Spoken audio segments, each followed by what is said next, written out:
बिस्मिल्लाहिर्रहमानिर्रहीम। तो previous video में हमने यहाँ तक पढ़ लिया था, तो उसके बाद शायद वीडियो में कोई इंटरप्शन आ गया, तो इस वजह से वीडियो आगे कंटिन्यू नहीं हो पाई थी। तो उस फॉर्मूले में हमने बेसिकली यहाँ पर हमने आगे जो है वो बहुत सिंपल सा काम किया। सबसे पहले तो हमने अपने सिंपलनेस के लिए इसको जो है वो नेगलेक्ट कर दिया। उसके बाद हमें इलेक्ट्रिक फील्ड की वैल्यू लिखनी थी। तो इलेक्ट्रिक फील्ड की जो वैल्यू होती है ना, हमने पीछे पढ़ा था, electric field due two point charge किसके बराबर होती है? KQ_R² के बराबर। ड्यू टू पॉइंट चार्ज जो होती है ना, वो KQ_R² के बराबर होती है। लेकिन अगर हमारे पास एक टेस्ट चार्ज हो, तो उस टेस्ट चार्ज पर कितनी फोर्स लग रही हो, तो उसके जो इलेक्ट्रिक फील्ड का फॉर्मूला लिखते हैं वो फोर्स डिवाइड बाय वो जो टेस्ट चार्ज होता है उसकी मैग्नीट्यूड लिख देते हैं। लेकिन यहाँ पर हमने electric field due two point charge लिख रहे थे, तो KQ_R² का हमने यहाँ पर फॉर्मूला पुट कर दिया। ये देखो, मैं यहाँ पर दोबारा लेकर चलता हूँ कि इलेक्ट्रिक फ्लक्स किसके बराबर था। इलेक्ट्रिक फ्लक्स हमारे पास बराबर था E और डेल्टा A के बराबर। समीशन जो हमने निगलेक्ट कर दी थी। तो इलेक्ट्रिक फील्ड की हमारे पास क्या वैल्यू थी?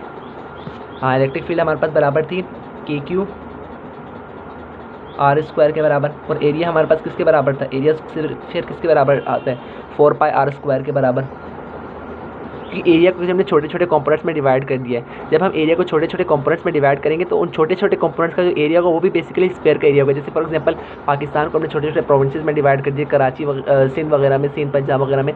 तो जो सिंध की जो पहचान है वो असल में पाकिस्तान से है ना, तो इसीलिए एरिया को छोटे छोटे कंपोनेंट्स में डिवाइड कर तो दिया है, लेकिन जो इसकी असल पहचान है ना वो स्फीयर के साथ है। ठीक है, तो KQ_R² उसको मल्टीप्लाई करवा दिया 4πr² के साथ। ठीक है, तो इसमें बेसिकली K की वैल्यू क्या आती है? K की वाली वैल्यू होती है 1/4πε0, और ये Q है और ये है R²। इसको मल्टीप्लाई करवा दिया 4πr² के साथ। तो यहाँ से R² से R² कैंसिल आउट हो गया, 4π से 4π कैंसिल आउट हो गया। तो इलेक्ट्रिक फ्लक्स की क्या वैल्यू आई? Q/ε0। ये जो स्फीयर के अंदर चार्ज रखा हुआ था, उस चार्ज की वजह से जो इलेक्ट्रिक फ्लक्स प्रोड्यूस हुआ है उसकी वैल्यू आई है Q/ε0। अब ε0 क्या है? ये बेसिकली परमिटिविटी है। अब परमिटिविटी क्या होती है? परमिटिविटी एक मीडियम की प्रॉपर्टी होती है जो इलेक्ट्रिक फील्ड को एब्जॉर्ब कर लेती है। ठीक हो गया? जाहिर सी बात है, जब इलेक्ट्रिक फील्ड एब्जॉर्ब होगी तो इलेक्ट्रिक फील्ड लाइन जो है वो सरफेस से पेनिट्रेट नहीं कर पाएंगे, इलेक्ट्रिक फ्लक्स कम आएगा। तो इलेक्ट्रिक फ्लक्स जो है परमिएबिलिटी के इनवर्सली प्रोपोर्शन है। तो इसके बाद हमारे यहाँ पर इलेक्ट्रिक फ्लक्स का टॉपिक कंप्लीट हुआ। सबसे पहले इलेक्ट्रिक फ्लक्स पढ़ा, उसके बाद हमने ये पढ़ा electric flux through a surface enclosing a charge. ठीक है, तो अब आ जाता है इसका न्यूमेरिकल हमारे पास। तो वो न्यूमेरिकल में हमें क्या कहा गया है कि हमने जो है वो न्यूमेरिकल में हमने इलेक्ट्रिक फ्लक्स को कैलकुलेट करना है। हमने क्या करना है? हमने यहाँ पर इलेक्ट्रिक फ्लक्स को कैलकुलेट करना है। Calculate the electric flux of a uniform electric field strength E is equal to 6 newton coulomb through surface of vector area. ठीक है, हमने बेसिकली यहाँ पर इलेक्ट्रिक फ्लक्स को कैलकुलेट करना है। और इलेक्ट्रिक फ्लक्स को कैलकुलेट करने के लिए हमें इलेक्ट्रिक फील्ड कितनी दी हुई है? हमें उसने इलेक्ट्रिक फील्ड दी है 6 न्यूटन पर कूलम, और साथ ही हमें उसने यूनिट वेक्टर दे दिया। ठीक है, क्योंकि आपको पता है इलेक्ट्रिक फील्ड जो है वो वेक्टर क्वांटिटी है, और उस वेक्टर क्वांटिटी के साथ उसने हमें ये यूनिट वेक्टर दे दिया है। Through a surface of vector area, और वेक्टर एरिया उसने हमें कितना दे दिया? वेक्टर एरिया उसने हमें दे दिया है 3I + 5J मीटर स्क्वायर। ठीक है, तो यहाँ पर हमने इलेक्ट्रिक फ्लक्स को कैलकुलेट करना है। तो इलेक्ट्रिक फ्लक्स को कैलकुलेट करने का हमारे पास फॉर्मूला क्या आया था? इलेक्ट्रिक फ्लक्स को कैलकुलेट करने के लिए हमारे पास फॉर्मूला था E डॉट और वेक्टर एरिया। ठीक है, E डॉट और वेक्टर एरिया। हमें पता है E की वैल्यू से हमें क्या दी थी? E की वैल्यू हमें दी थी 6 और यूनिट वेक्टर I। उसने हमें सिर्फ यूनिट वेक्टर I की वैल्यू दी थी। हमारे पास 3 तरह के यूनिट वेक्टर होते हैं, I, J और K। तो हमें J की वैल्यू भी नहीं दी हुई और उसने K की वैल्यू भी नहीं दी हुई। ठीक है, तो 6I इस तरह लिख लेते हैं। और वेक्टर एरिया हमें उससे क्या दिया हुआ है? 3I + 5J। K की वैल्यू उसने नहीं दी हुई। ठीक है, नहीं दी हुई तो हमारे इसमें आसानी है। तो हम 6 को मल्टीप्लाई करवा देते हैं 3 के साथ, और यूनिट वेक्टर I को मल्टीप्लाई करवा देते हैं हम यूनिट वेक्टर I के साथ। ठीक है, और फिर हम क्या करते हैं? हम उसको ऐड कर देते हैं। 6 को मल्टीप्लाई करवा देते हैं 5 के साथ, और यूनिट वेक्टर आई को मल्टीप्लाई करवा देते हैं जे के साथ, ठीक है। तो बेसिकली ये डॉट प्रोडक्ट है, ठीक है, ये बेसिकली आई और जे वाला डॉट प्रोडक्ट है। तो 6 3 18 आ जाता है।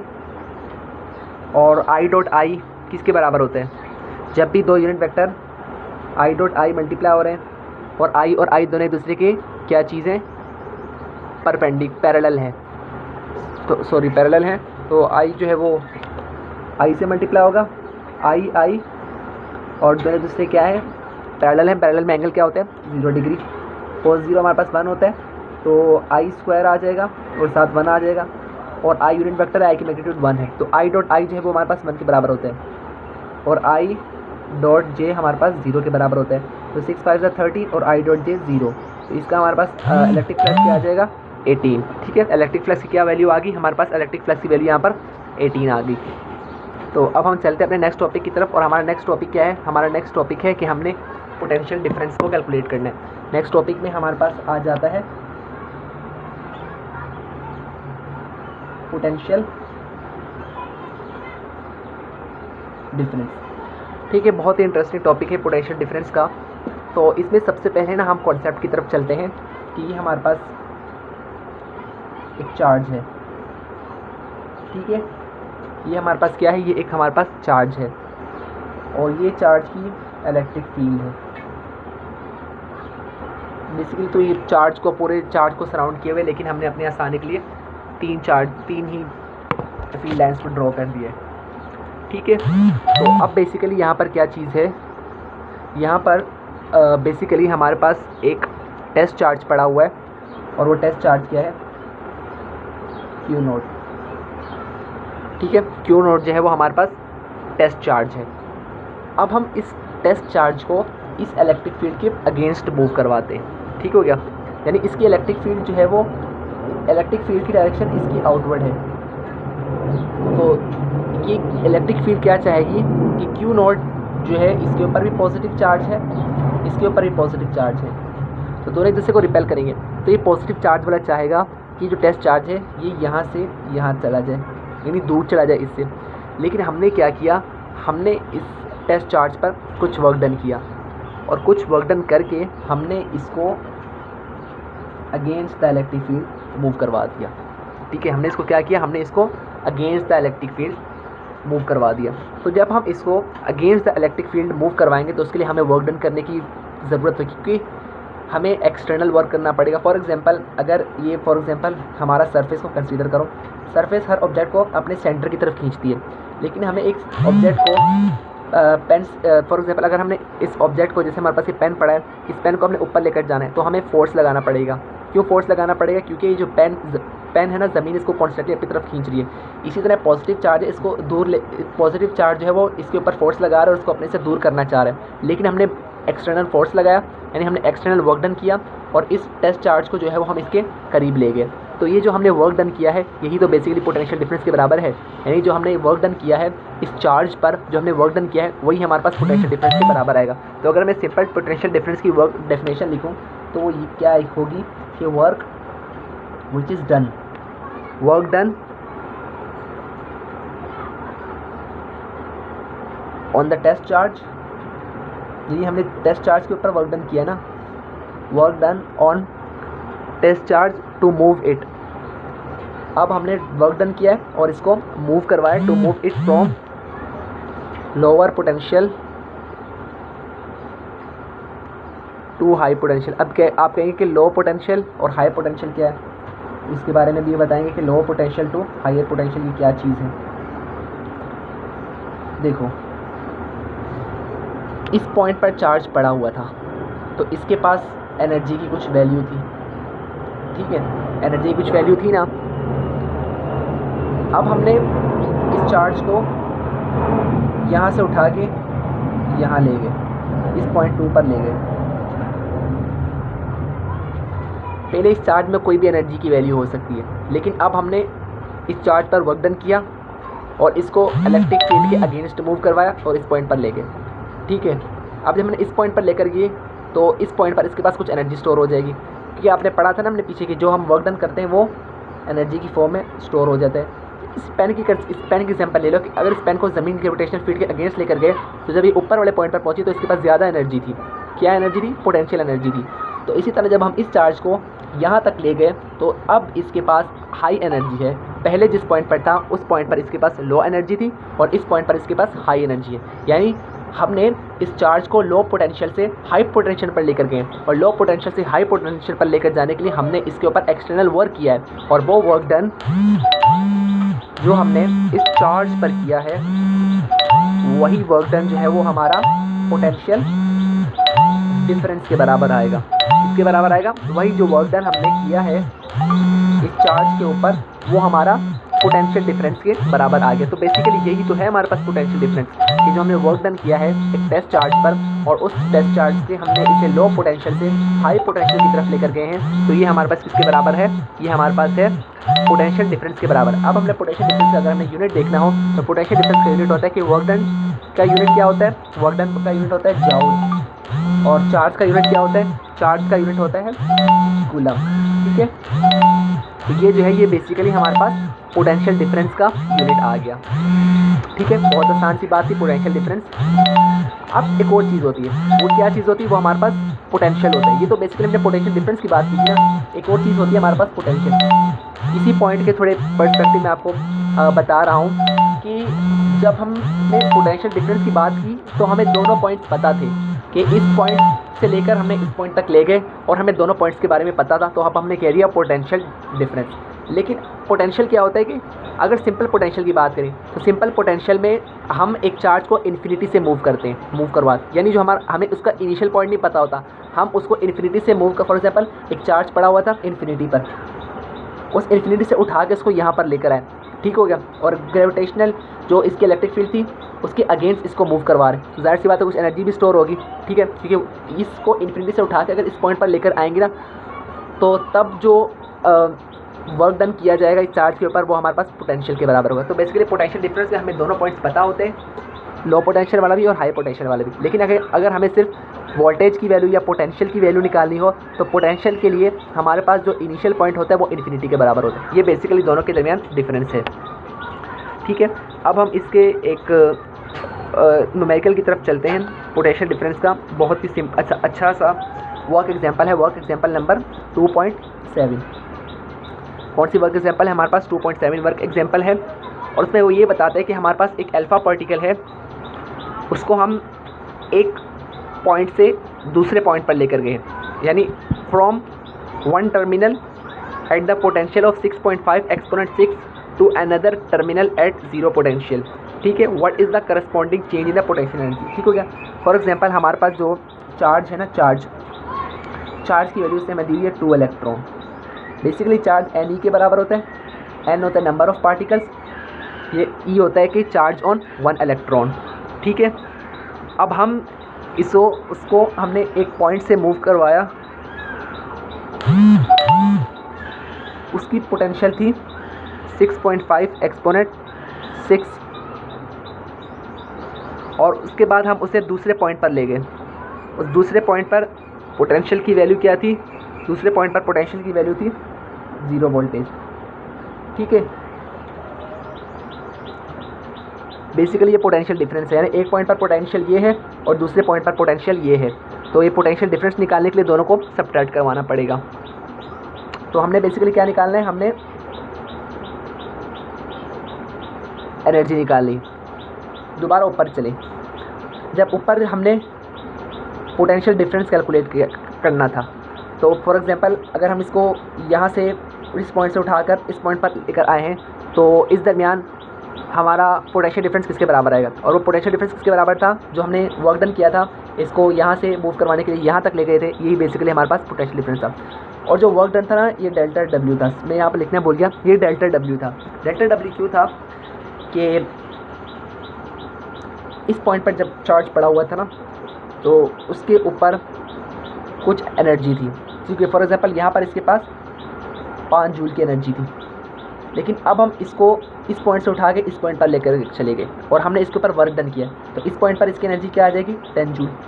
और एनर्जी और वर्क बेसिकली एक ही चीज़ है, यानी 5 जूल से इसकी एनर्जी हमने 10 जूल करवा दी है। तो इसके लिए हमें वर्क डन कितना करना पड़ेगा, तो वर्क डन करने के लिए हमें 10 को -5 करवाना पड़ेगा ना, 5,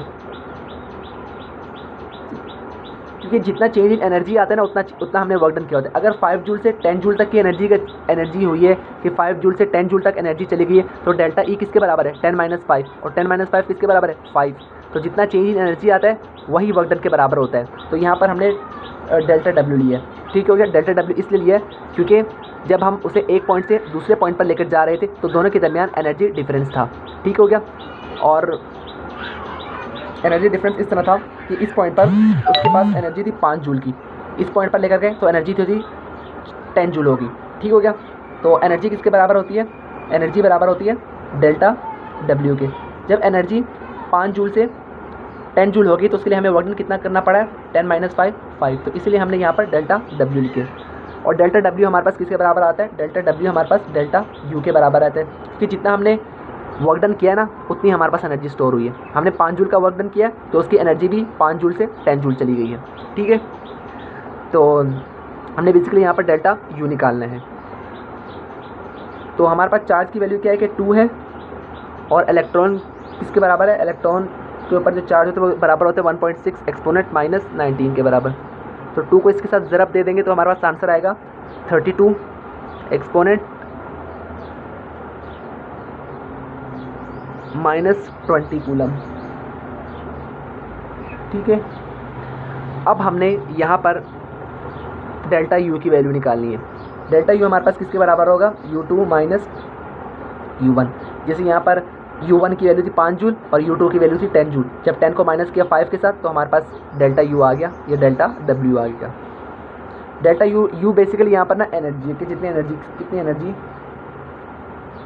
कितनी एनर्जी में इजाफा है, क्योंकि हम उसे चार्ज के करीब लेकर जा रहे हैं। जब भी एक टेस्ट चार्ज को पॉइंट चार्ज के करीब लेकर जाते हैं तो उसमें एनर्जी स्टोर हो जाती है। ठीक है। अब सबसे पहले ना हमने पीछे पढ़ा कि V किसके बराबर था, V हमारे पास बराबर था U1, V1 किसके बराबर है, V1 बराबर है U1 और Q के बराबर है। ठीक है। V1 क्या है, ये V1 है, यानी ये एक पॉइंट पर था और उस पॉइंट पर एनर्जी की वैल्यू क्या थी, तो उस पॉइंट पर हमने एनर्जी की वैल्यू निकालनी है। तो हम क्या लिखेंगे, QV1। Q हमारे पास किसके बराबर आ चुका है, Q हमारे पास अब बराबर आ चुका है 32 एक्सपोनेंट -16 के। ये बेसिकली हम थोड़ा ना आगे इसको इक्वेशन को आसान करने के लिए हम इसे आगे लेकर चलते हैं। ठीक है। और V2 उस पॉइंट पर पोटेंशियल जो था 0 था। ठीक हो गया। तो उस पॉइंट पर एनर्जी की वैल्यू भी कुछ होगी, क्योंकि ये जो टेस्ट चार्ज है ना किसी भी पॉइंट पर पड़ा हुआ है तो उसके पास कुछ एनर्जी की वैल्यू है, तभी हमने डिफरेंस इन एनर्जी लिया है। तो V2 किसके बराबर है, U2 और Q। तो U2 किसके बराबर आएगा, U2 बराबर आ गया QV2 के बराबर। हमने क्या निकालना है, हमने डेल्टा U निकालना है। डेल्टा U किसके बराबर आएगा, U2 - U1, यानी दोनों पॉइंट्स के दरमियान जो दोनों पॉइंट्स की एनर्जी थी ना उनको हमने सब्ट्रैक्ट करवा देंगे। तो U2 हमारे पास बराबर है QV2 के बराबर, और V1 किसके बराबर है, QV1 के बराबर। ये किस तरह है, क्योंकि V बराबर होता है QU1 के बराबर। तो अगर हमने U और Q के बराबर, U बेसिकली वर्क है, जो वर्क डन करें अपने चार्ज के ऊपर। तो अगर हमने वर्क डन की वैल्यू निकाले तो QE, जो वर्क डन और एनर्जी जो है वो सेम है, क्योंकि जितना हम वर्क डन करेंगे ना उतनी एनर्जी भी बॉडी के अंदर स्टोर हो जाएगी। तो Q को यहाँ पर कॉमन ले लेंगे और V2 - V1। ठीक है। Q की वैल्यू हमारे पास क्या आई थी, Q की वैल्यू हमारे पास आई थी, Q की वैल्यू क्या आई थी, Q की वैल्यू हाँ ये थी, Q की वैल्यू आई थी 32 एक्सपोनेंट -20। तो 32 एक्सपोनेंट -20। और V2 की वैल्यू क्या आई थी, V2 की वैल्यू थी हमारे पास 0 और V1 की वैल्यू क्या थी 6.5 एक्सपोनेंट 6। तो 0 - 6.5 एक्सपोनेंट 6। तो इन दोनों को माइनस करवा देंगे तो हमारे पास आंसर आएगा 32 एक्सपोनेंट -20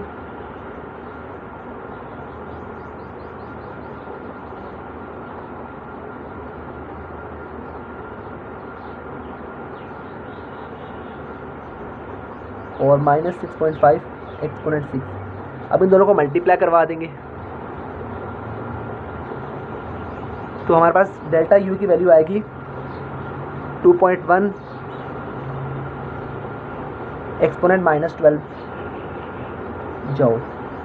और ये एनर्जी की वैल्यू नेगेटिव में आई है, नेगेटिव में क्यों आई है? क्योंकि जो हमने वर्क डन किया है ना, वो अगेंस्ट द इलेक्ट्रिक फील्ड किया है। इलेक्ट्रिक फील्ड जो थी वो चाह रही थी कि हमारा जो चार्ज है वो इस तरफ जाए, लेकिन हमने बाहर से वर्क किया और इसको जो है वो इलेक्ट्रिक फील्ड के अगेंस्ट मूव करवाया। जब भी इसके ऊपर इलेक्ट्रिक फील्ड के अगेंस्ट मूव करवाएंगे तो हम वर्क डन करेंगे और वो वर्क डन जो है वो एनर्जी में स्टोर हो जाएगा और उस एनर्जी के वैल्यू नेगेटिव में आएगी, क्योंकि हमने नेगेटिव वर्क किया है। तो उस नेगेटिव वर्क की वजह से हमारे पास नेगेटिव पोटेंशियल एनर्जी आएगी। नेगेटिव वर्क क्यों किया है? क्योंकि जो हमारा वर्क है वो इलेक्ट्रिक फील्ड के जब भी अगेंस्ट होते हैं तो हमारे पास नेगेटिव वर्क होता है, ठीक है। और जो वर्क डन है वो एनर्जी के, जो वर्क डन है वही एनर्जी के बराबर है, क्योंकि हमने अगर जैसे यहाँ पर हमने 5 जूल का वर्क किया, ठीक है, 5 जूल का वर्क किया और उसको यहाँ से यहाँ पर लेकर गए, तो एनर्जी डिफरेंस क्या आया? एनर्जी डिफरेंस भी 5 जूल का है, क्योंकि देखो इस पॉइंट पर था और इस पॉइंट पर ले गए। इस पॉइंट पर एनर्जी कितनी थी? 5 जूल। इस पॉइंट पर एनर्जी कितनी थी? 10 जूल। अब हमने क्या किया कि इस पॉइंट को यहाँ से उठा के यहाँ पर ले गए, ठीक है। इस देखो ये हमारे पास एक पॉइंट है, इस पॉइंट पर एनर्जी की वैल्यू कितनी है? 5 जूल, ठीक हो गया। 5 जूल की एनर्जी की वैल्यू है। अब हमने इसको 5 उठाकर यहाँ पर ले गए, हमने 5 जूल की एनर्जी थी इसके पास, ठीक है, और हमने इसके ऊपर वर्क डन किया, 5 जूल का हमने वर्क डन कर दिया। 5 जूल का वर्क डन किया तो बॉडी यहाँ से यहाँ पर चली गई, और जब वो यहाँ से यहाँ पर चली गई तो उसके पास जाहिर सी बात है जब बॉडी चार्ज के करीब जाएगी तो उसकी एनर्जी बढ़ जाएगी। जैसे हम अगर सूरज के गिर जाएंगे तो हमें एनर्जी ज़्यादा मिलने लग जाएगी। तो इस समय जब चार्ज जो यहाँ पर टेस्ट चार्ज है वो इस पॉइंट चार्ज के करीब जा रहा है तो इसकी एनर्जी बढ़ती जा रही। 5 जूल से एनर्जी 10 जूल होगी। चेंज एनर्जी कितना आया? 5 जूल का। 5 जूल के चेंज एनर्जी लाने के लिए हमने वर्क डन कितना डन किया? 5 जूल। बेसिकली यही तो चीज़ है यहाँ पर समझने वाली। तो हमारा न्यूमेरिकल भी हो गया और पोटेंशियल डिफरेंस भी हो गया। तो बस इंशाल्लाह ताला अगली वीडियो में हम आगे प्रोसीड करेंगे।